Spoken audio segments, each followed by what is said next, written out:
Juris crack के Indian evidence act को हम लोग कंटिन्यू कर रहे हैं और आज हम सेक्शन 10 ऑफ एविडेंस एक्ट पढ़ेंगे।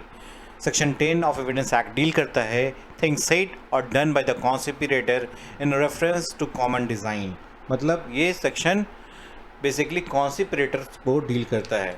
आप इस इमेज को देखिए, इस conspiracy in admission of conspirator statement. अब ये एक बंदा है जिसने कॉन्स्पिरेसी को स्टार्ट किया।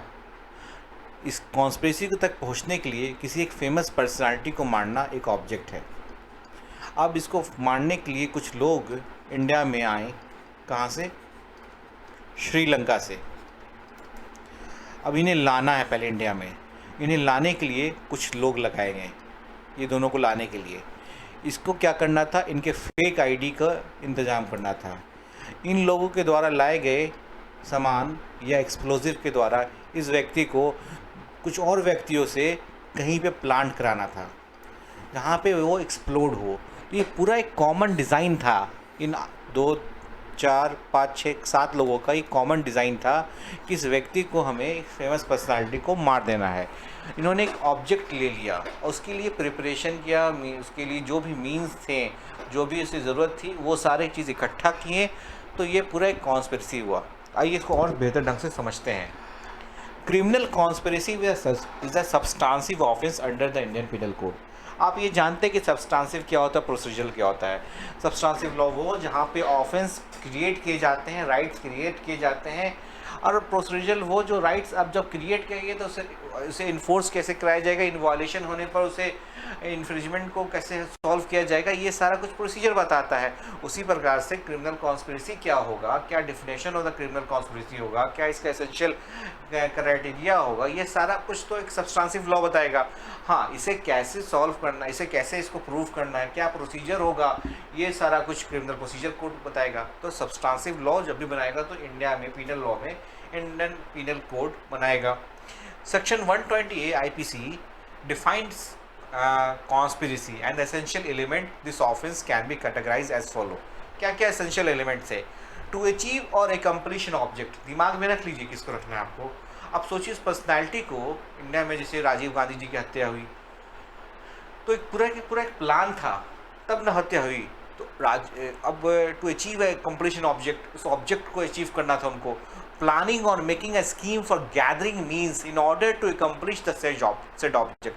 अब उस ऑब्जेक्ट को अचीव करने के लिए एक प्लान बनाएंगे, स्कीम बनाएंगे, और जो भी ज़रूरत का चीज़ है। अब उनको कुछ लोगों को दूसरे देश से लाना है, तो उसके लाना इसलिए है कि उनको प्लांट करवाना आगे, उनके शरीर में बॉम्ब को प्लांट करना है।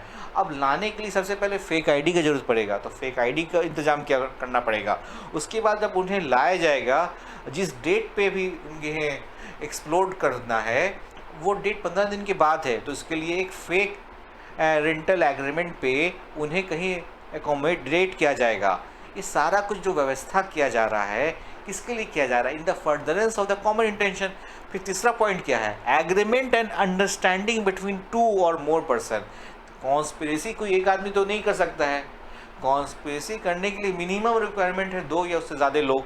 तो उनके बीच में क्या होगा? एग्रीमेंट होगा या अंडरस्टैंडिंग होगा बिटवीन 2 और more person, where by they commit to cooperate in order to accomplish the set object by effectual means.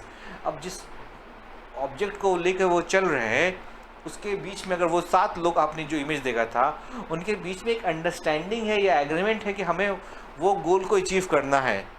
In some jurisdiction where the statute required an overt act. कुछ jurisdiction में criminal conspiracy तभी proof की जा सकती है जब कोई overt act हो, मतलब जब वो कॉन्स्पिरेसी का कुछ रिजल्ट, कुछ इफेक्ट दिखे। ऐसे नहीं, लेकिन ऐसे ज़्यादातर क्या है कि बस प्लानिंग करने पर ही वो कॉन्स्पिरेसी कहलाती है। अब the generally the offence of conspiracy is complete when the combination is framed. जब वो कॉम्बिनेशन, ये सारा चीज़ का फ्रेम हो जाता है तो कॉन्स्पिरेसी कंप्लीट हो जाती है। As an exception however there may be instances wherein the statue may require an overt act। किसी स्टैच्यू में ये हो सकता है कि उसके इफेक्ट के बिना उसे कॉन्स्पिरेसी ना माना जाए। But the general rule as necessarily following from the definition is that no overt act needs to be done in the furtherance of the conspiracy. ये सिंपल सा बात है, जिस एक्ट की हम बात करें इंडियन पिनल कोड, वहाँ पे ऐसा कोई ओवर्ट एक्ट होने की ज़रूरत नहीं है। A very brief and precise definition was laid down by Justice Subba Rao in the case of Major E.G. Barse vs. State of Bombay। Justice Subba Rao ने एक डिफिनेशन दिया क्रिमिनल कॉन्स्पिरेसी का, किस केस में, मेजर E.G. बरसे state of Bombay, wherein he said that the conspiracy is about an agreement। Conspiracy क्या है? Agreement है, to break the law, and the parties to such agreement are guilty of criminal conspiracy even if the illegal act agreed upon has not been committed। मतलब आप just उसमें part बन गए, object को लेके आपने कॉमन इंटेंशन बना लिया, उसके मीन्स को अरेंज करने लगे, उस कॉमन इंटेंशन को अचीव करने के लिए आपने काम शुरू कर दिया। बस वही आप पर ये नहीं किया है कि आपने वो अचीव किया या नहीं किया। अगर आप अचीव करें या ना करें उससे मतलब नहीं है, आप पे क्रिमिनल कॉन्स्पिरेसी का केस तभी लग जाएगा जैसे ही आपने उस एग्रीमेंट में शामिल होइएगा। तो जस्टिस सुब्बा राव ने कहा an agreement to break the law. भाई आप कोई कॉन्स्पिरेसी तो against the law of the country करेंगे ना, तो एन एग्रीमेंट किस लिए? To break the law and the parties, एक आदमी तो कर नहीं सकता, and the parties to such agreement, जो भी लोग इस एग्रीमेंट में होंगे, to such agreement are guilty of criminal conspiracy, सभी लोग, and even if the illegal act agreement has not been committed. The agency, दूसरी चीज़ है, the theory of agency is one of the most important point to establish conspiracy and the liability of co-conspirators। Agency in a conspiracy is understood as the act of one conspirator in furtherance of the common intention bind the other conspirators। अभी agency क्या है? सबको bind करने के लिए हर एक जो उसका पार्टी होगा उस एग्रीमेंट का, उस अनलॉफुल एग्रीमेंट का, वो क्या करेगा? कुछ ना कुछ एक्टिविटी करेगा in the furtherance of common. तो यहाँ पे थ्योरी डॉक्ट्रिन ऑफ एजेंसी लगता जाएगा। A bare reading of this section make it amply clear that the basic underlying principle is the theory of agency. अब जब हम सेक्शन 10 को देखते हैं, अभी हमने बेयर एक्ट को नहीं पढ़ा, लेकिन बेयर एक्ट को पढ़ने से पहले अपने कंसेप्ट को पहले क्लियर कर रहे हैं कि क्या है। दो पार्ट में से डिवाइड किया गया है, रीजनेबल ग्राउंड ऑफ कॉन्स्पिरेसी और कन्फेशन ऑफ कॉन्स्पिरेटर। कैसे है डिवाइड? अब देखो, हम बेयर एक्ट पे चलते हैं। अब बेयर एक्ट आपको जूरिस क्रैक की वेबसाइट पे अवेलेबल है, आप उसमें देख सकते हैं। थिंग्स सेड और done by the conspirator in reference to common design, when there is a reasonable ground to believe that two or more person have conspired together to commit an offence. क्या बोल रहा पहला जो line है?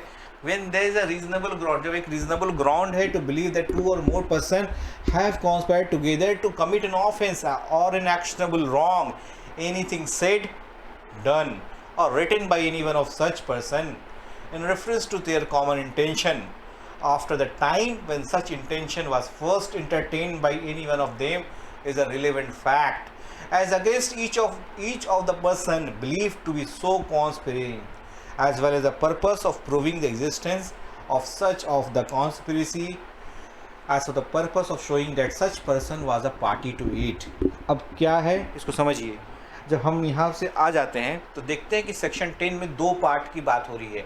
एक part में कहा जा रहा है कि there must be a reasonable ground of conspiracy, और दूसरा में है या ये प्रूफ हो जाएगा तो then the confession of conspirator admissible होगा। इसे बेहतर ढंग से समझते हैं। Satisfying the requirements of section 10। क्या है सेक्शन 10? जब हमने अभी पढ़ा, the first part of section 10 necessitates that a prima facie case of conspiracy is established. सबसे पहले तो सेक्शन 10 को अगर हमको लाना है मोशन, तो हमें क्या करना होगा? हमें सबसे पहले इस्टेब्लिश करना पड़ेगा एक prima facie case of conspiracy after the fulfilment of the first criteria. जब तक कॉन्स्पिरेसी प्रूव नहीं होगा, the second part of the provision which permit the use of evidence which otherwise could not be use against the accuse person can not be come in the action. जब तक criminal conspiracy prove नहीं होगा first part में section 10 में, आप second part उसके किसी भी व्यक्ति का कॉन्फेशन को उसके अगले दूसरे के साथ जोड़ नहीं सकते हैं, ये नहीं हो सकता है। The second part would come into operation only when the first part is clearly established. Hence, before finally applying section 10 of Evidence Act, the court must satisfy that Section 120A of IPC is clearly established. The court looked for the prima facie evidence that the accused was a party to the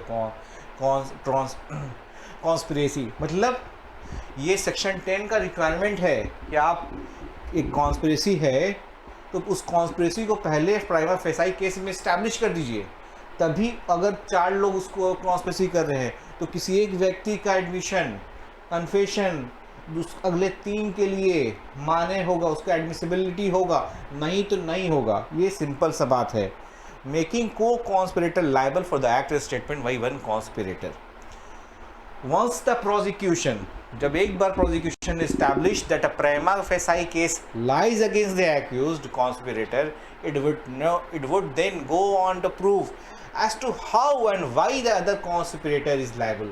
अब अगर उसने prosecution ने ये proof कर दिया है कि there is a prima facie case of the conspiracy, इनका एक फर्दरेंस में था ऑब्जेक्ट, जो 3-4 एलिमेंट हमने पढ़ा ना कि एक ऑब्जेक्ट होगा, उसके लिए ऑब्जेक्ट को अचीव करने के लिए ट्राई करेंगे, मीन्स का प्रिपरेशन सारा कुछ इंतजाम करेंगे, उसके लिए प्रिपेयर करेंगे, है ना।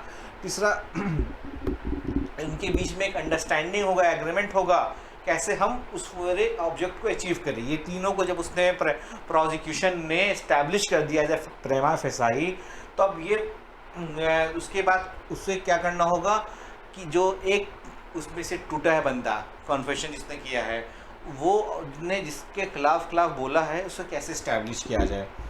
The second part of the provision mandate that if a conspirator makes any statement or does an act in furtherance of the common intention after it was first entertained, the other conspirator would be equally liable। जैसे ही उसे ये भनक लगी कि ये होने वाला, अगर वो निकल गए तो सही है, नहीं तो फर्स्ट टाइम उसने जब सुन लिया और उस ऑब्जेक्ट के लिए उसने भी ट्राई करना शुरू कर दिया, तो वो भी same on the equal footing वो भी लाइबल होगा। The landmark authorities on this point है the famous Mirza Akbar case, जो आपने आईपीसी में पढ़ा होगा, the Parliament attack case, Navjot Sidhu case इसको कहते हैं, State of Gujarat versus Mohammad Atiq case, and R versus Blake. R versus Blake कई बार एमसीक्यूज में पूछा जाता है कि इसके सेक्शन के साथ आता है। In all these cases, the primary point on which liability was sought to be imposed on other conspirator based on the statement by the co-conspirator was while the statement was made, the conspiracy was in existence. The key point on which Section 10 rests on is that the act done or statement made must relate to the furtherance of common object.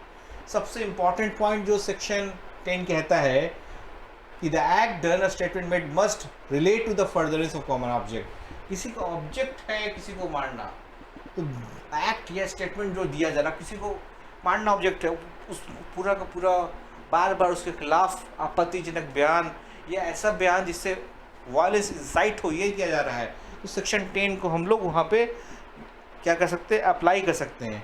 अब इसकी जो illustration है इसको देख सकते हैं। Reasonable ground exists for believing that A has joined a conspiracy to wage war against the government of India. The fact that B procured arm in Europe for the purpose of conspiracy. C collected in Calcutta for a like object. D persuaded persons to join the conspiracy in Bombay. E published writing advocating the object in view at Agra, and F transmitted from Delhi to G at Kabul the money which C had collected at Calcutta. And the content of the letter written by H giving an account of the conspiracy are each relevant both to prove the existence of the conspiracy and to prove A's complicity in it. Although he may have been ignorant all of them, although the persons may warm they were done with a stranger to him, although they may be taken place before the joint and conspiracy or after he left it. इसमें इस illustration में 3-4 बातें आ रही हैं, मैं आपको एक बार में इसे क्लियर कर देता हूँ कि इसमें आपको एक फर्दरेंस ऑफ ऑब्जेक्ट समझ में आ गया इन सारे के बीच में, लेकिन हो सकता है ये जो आदमी ज्वाइन किया सेकंड बंदा, ये नहीं जानता होगा कि ये जो बंदा कौन है, इसका क्या रोल है, या ये इसको नहीं जानता होगा, सिंपल सी बात है। लेकिन तब भी ये सभी लायबल होंगे क्योंकि इनका एक मोटिव था, इनका एक मिशन था, इनका एक फर्दरेंस था, एक ही कॉमन डिज़ाइन था, इसलिए ये सारे लोग लायबल होंगे अगर प्रोसिक्यूशन ने ये केस प्रूव कर दिया, एस्टैब्लिश कर दिया कि ये कॉन्स्पिरेसी था। Thank you.